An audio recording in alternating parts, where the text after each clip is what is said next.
అందరం ఎంతగానో ఎదురు చూస్తున్న వీకెండ్ అయితే రాకనే వచ్చేసింది. ఇంకా నాగార్జున గారు స్టేజ్ మీదకి గ్రాండ్ ఎంట్రీ ఇవ్వడం జరిగింది. ఇంకా అసలు విషయానికి వస్తే స్టార్ మా నుంచి తాజాగా ఒక ప్రోమో విడుదలైంది. ఆ ప్రోమోని కానీ మనం ఒకసారి చూస్తే బిగ్ బాస్ హౌస్లో మనందరూ ఎదురు చూస్తున్న వీకెండ్ వచ్చేసింది. ఈసారి నాగార్జున గారు స్టేజ్ పైకి వచ్చి రాగానే డబుల్ ఎలిమినేషన్ అంటూ ఒక్కసారిగా షాక్ ఇచ్చేశారు హౌస్ మెంట్స్కి.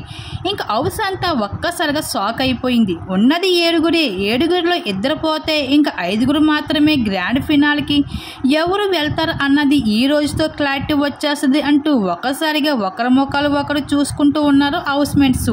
ఇంకా మొత్తానికి ఇప్పటి నుండి ఒక్కొక్క మిస్టేక్స్ని పటాపంచలు చేసుకుంటూ కనిపించేశారు. అయితే మీలో మీరు చెప్పండి, ఈ సీజన్ మొత్తం ఎండ్ అయిపోతుంది, ఎవరు గిల్టీ ఫీల్ అవుతున్నారు, అసలు ఈ సీజన్ మొత్తంలో ఏదైనా గిల్టీ చేశారా, మీరు తప్పుల కోసం చెప్పండి అంటూ నాగార్జున గారికి అడిగేసరికి ఇంకా ఒక్కొక్క కంటెస్టెంట్స్ వాళ్ళు చేసిన తప్పుల కోసం మాట్లాడుతూ వచ్చేసారు. ఇంకా మొదటిగా అయితే ఇంకా నాబిల్, ఆ తర్వాత ప్రేరణ, అలాగే నిఖిత్, ఇలా ఒక్కొక్కరు అయితే బిగ్ బాస్ సీజన్ 8లో అయితే ఉన్నది ఎన్ని రోజులు ఉన్నారో వాళ్ళు చేసిన తప్పుల కోసం అయితే నాగార్జున గారి ముందు అయితే చెప్పుకుంటూ రివీల్ చేసుకుంటూ వచ్చేసారు.